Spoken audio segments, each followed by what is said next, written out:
morning, class. How are you? Are you fine? Good. Okay, tell me what we have to write today. We have to write capital H. Capital H. Okay. Look at this chart paper. We want 4 lines. How many lines? 4 lines. Okay.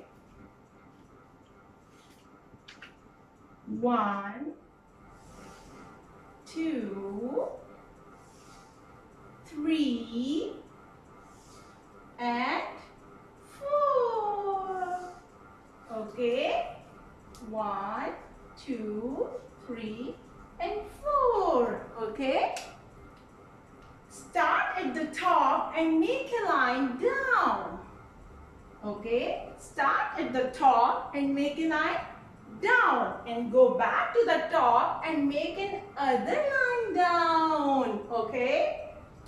Next, go to the middle and make a line across. What is this? Capital H. This is capital H. Okay. Once again, start at the top and make a line down and go back to the top and make another line down.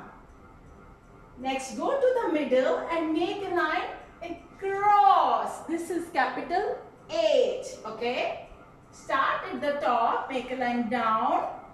Go back to the top and make a line, another line down. And go to the middle and make a line across. What is this? Capital H. Capital H. Okay. Okay, class, you have to practice it at your home. Okay. Bye-bye. Thank you.